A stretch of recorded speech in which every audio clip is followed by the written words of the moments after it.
So yun nga guys, moment of truth. Magbibilangan tayo ng mga ibon natin.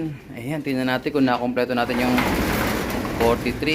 So yung apat na veterano dun sa norte, nandun naman sila kasi mga veterano na yun. Ito mga bagong salta to.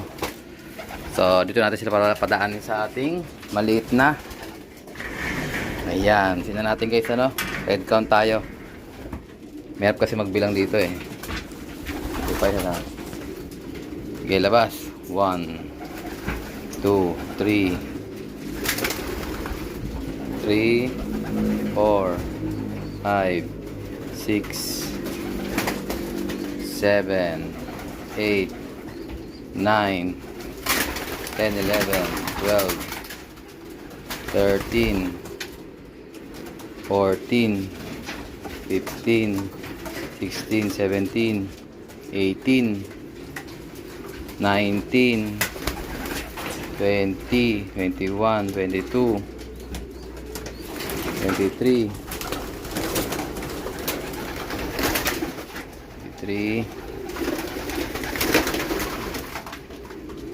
23, ayo, 24, 25, 26, sige. Ayun na lang babaan guys. 26 pa lang, 26. Okay, labas. 27, 28, 29, 30, 31, 32, 33, 34, 35, 35 ikaw. Ito yung may tama guys, 35, 36. Ako, kulang tayo 37. Sige, labas. Dito kaya meron pa. Pinakailang yan 37, 38 guys. 38 out of 43. So, kulang tayo ng 5. Grabe, 5 kagad. Unang arangkada, 5 kagad guys. Ganun talaga. Naalis na agad yung mga mahihinang nilalang. First toss. Yun yung mga mahinang nilalang guys sa breed natin. So toss talaga makakapagsabi kung mahina ang ibon. Siyempre sila nakauwi sila kayang-kaya nila parang wala lang sa nila pati ito nga color So yun nga, sana makauwi pa rin sila. Pero kung hindi sila makakauwi hanggang bukas, siguro nadakma na sila. Ayan. So nagre-ready na ako ng training box dito. Baka mag-toss ako ulit. Kasi nga maghahabol na tayo ng toss ngayon. So mukhang kaya naman ng mga ibo kasi malapit lang naman yung Carmona dito sa amin. So yung mga mawawala talagang kapalaran na nilang mawala. Okay guys, bukas ulit. Let's go! Ito na nga guys yung ating young bird update. So ito yung ating 16 pieces na winalay noong nakaraan. So pinaghiwalay ko na yung mga blue bar tsaka yung mga checkered. So yung sa checkered may mga off color din doon, may mga red check, anak ni brownie at tsaka yung golden natin. So bali 3 6, 7 na checkereds tsaka 3, 6, 9. Ayan, 9 na blue bar. So mas maraming blue bar. Ayan sila guys So hindi ko pa yan sila pinapakain. Sabi ko kay Nathan, wag mo nang pakainin kasi gusto ko silang masanay ngayon dito sa ating bagong destinasyon. Ayan sila guys Ayan. So good luck sa atin mga tropa. Sana maging healthy sila. So bibigyan ko sila ng patuka ngayon. At binigyan ko na rin sila ng power pills pagkalagay sa training box kanina. Yan sila guys, ang gaganda Ito may mga clip man na yan. Ano yan, kay Line ni Brad Totoy. Yan, siningsingan namin yan. Ayan, ang gaganda. Good luck sa atin mga tropa. Kuha tayong patuka. Ayan guys, halos lahat naman tumutuka. Maliban lang dun sa isa na yon. Nagkikipagtalo isa, yung black check gusto sa kabila Dito ka na, yun. So dito mga checkered, lahat kumakain. Ayan. So dito may dalawa ditong hindi pa gaano kumakain, pero yung karamihan lumakain na. So monitor lang natin sila. Continuous lang kanilang power pills. Okay? Let's go! So guys, ready na yung mga papaya natin sa tropa natin. Sa Bacoor, Cavite. Ayan, namorder siya natin ng 2, 4, 6, 8. Ayan, 8 pieces. Ibig sabihin yan is dalawang set yan ng Noble Kit. Siguro magbibreed na yung tropa natin. So nasa barko siya. So ang magre-receive dito yung kanyang pamangkin. So good luck sa'yo brother. Sana magtamasa ka at saka itong dalawang training box na medium. Ayan, available pa sa Larcolok. Ayan. So, siyempre, natin palalampasin yung pagkakataon. Bibigyan natin siya ng sandamukal na freebie, siyempre. Ayan, kasama yan dyan. So, bigyan natin sila ng eto. Brother, record book. Tingin ko marami kang ibibreed, kaya dalawa ibibigay ko sa'yo. Tapos, bibigyan din kita ng eto. Yung 2-in-1. Bigyan kita ng 2-in-1. So, itong 2-in-1 guys is worth 350 pesos. Ayan, upper and lower na siya. Ayan, oh. Victory 2-in-1, upper and lower. So, siyempre, bibigyan din natin siya ng Tolome. Ito lang, maliit lang, brother. Sige, malaki na. Marami ka naman binili. At saka, siyempre, pampinali, itong mga commercial ring natin. Ayan, commercial ring at clip ring. O yan, brother, good luck sa'yo. Sana magtamasa ka sa mga susunod natin mga karera gamit yung itong bagong-bago mong breeding cage. Okay? Let's go! Good luck sa'yo! So, ayun na nga guys. Ano, kakatapos lang natin mag-picture taking. So, ito na yung ating huling ibon. Pang 16 birds natin sila. Ito sila guys, ano? Ayan, bali 2, 4, 6, 8, 10, 12, 14, 15. At saka yung isa bumaba na rito, 16. Masyado siyang maligalig. So, ito yung una nating batch guys. So, dito is meron tayong mga siyam na 2K banded. Tapos, ito 2K banded to eh. Yan o, oblong. Tapos, isang stock bird. So, paparondahin ko rin yung stock bird na yan. At saka, yung iba dyan is naka-CSW, naka-original. Sa, ano yan, Norte rin yan. Tapos, meron tayong BBC na regular dyan. So, yan. 16 birds lahat to. Ito yung ating first batch. Kung naalala nyo yung ating unang mga binaksinan. Ayan, lahat yan is vaccinated bago yakyat. Para at least, ma-maintain natin yung kanilang kalusugan. So, ang next vaccination niya, pag nakompleto ko na yung North team natin. So, booster shot tayo. Siguro mga 2 months from now, bandang February. Ayan. So, update ko kayo sa susunod guys. Sa mga susunod pa natin mga iwawalay. So, after ito, may mga iwawalay tayo. It's either bukas o sa Makalawa. Tingnan natin yung ilang mga ibon doon. Sa ganun din, medyo baliliit pa yon. So, tingnan natin kung malakas sila. Kasi pag mahina sila, mangangayayat sila at mamamatay. So, walang baby sa Larcolok. Kailangan bata pa lang sila is malakas agad sila. Okay? Update ko kayo.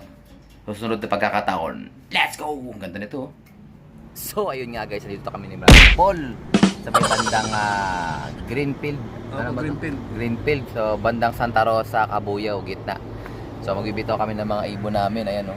So, kami lang muna ni Brother Paul kasi may mga ginagawa pa yung mga brothers namin.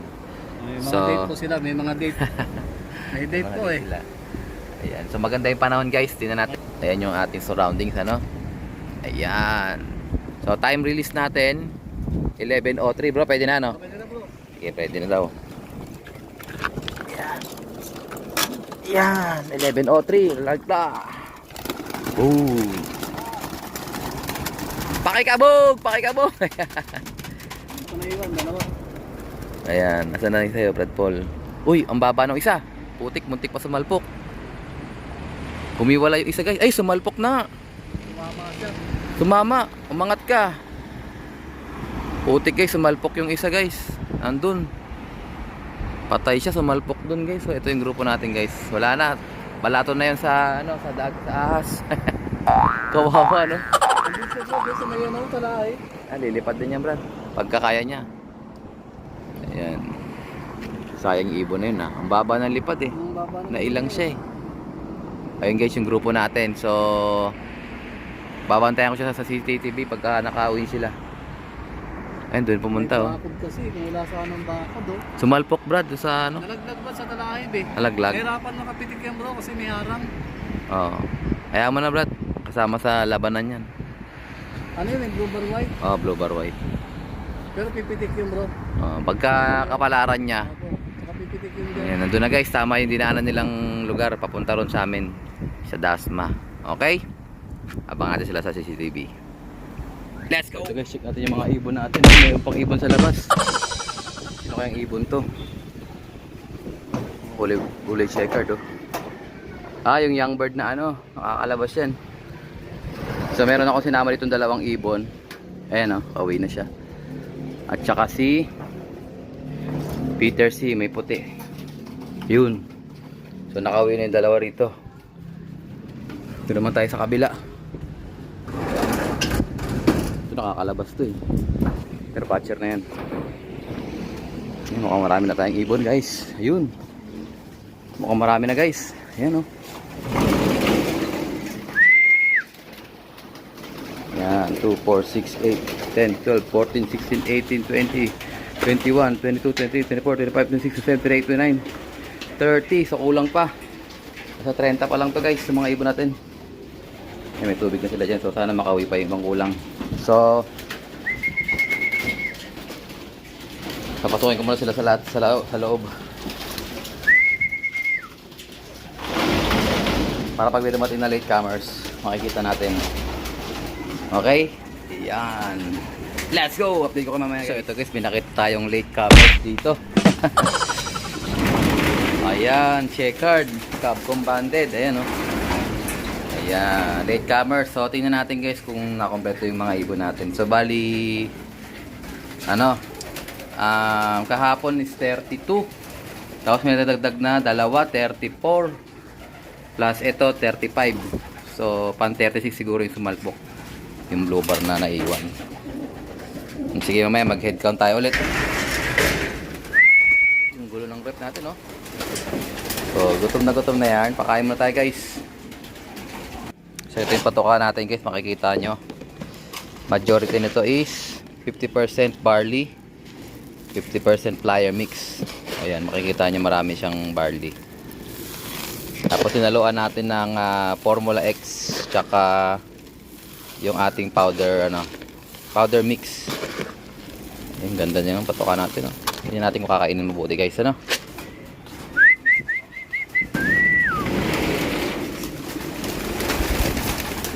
Dito tayo sa loob.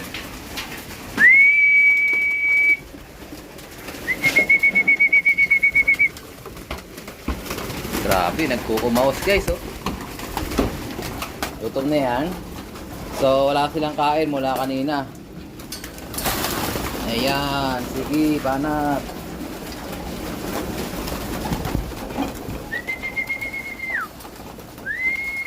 Dalawa. Tatlo. So, sa mga nagsasabi na kulang tayo patukaan, marami akong patukaan.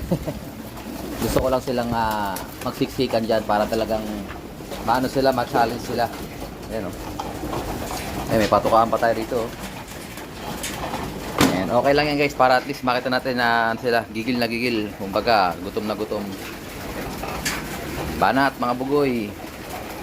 So, tingin ko hindi na makakabalik yung sumalpok ngayon. Talagang kapalaran niya talagang mawala. Wala, siya, natsyempo siya. Isang wire lang naman yung sinalpokan niya. Doon pa siya tumama. Wala namang may gusto nun guys, pero talaga nangyayari sa kalapati natin kaya hindi nakakauwi. May disgrasya talaga. Is either nakakain ng palkon, sumasalpok, nababaril, titirador, ganun. Kaya kung tayo masyadong maatat sa mga ibon natin, ganun talaga. Kapalaran nila yun. Wala namang may gusto nun, talaga nangyayari lang. Ayan o. So hinati ko lang yung mga CHPA banded namin. Ito yung mga ano to. Mga ibon nga, well, kakagulo din sila oh. Ito naman yung mga ibon na palipad sa atin. CHPA banded at saka yung mga late breed natin. So hindi sila lumalabas ano. Kasi mga naka-feathering din yan.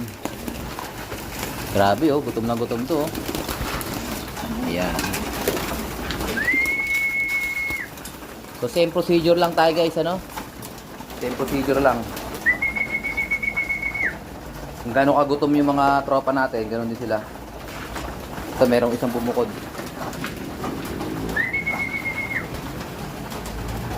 Yan. Kung nagutom yan. Ayan sila guys. Grabe no. One time feeding effect. Ayan. Huwag kayo matakot magutom yung mga ibon nyo. Nagiging problema lang yung yung kulang sa patuka pagka may sakit sila. Pag wala naman silang sakit, okay lang yan kahit one time feeding. Marami nang gumagawa niyan.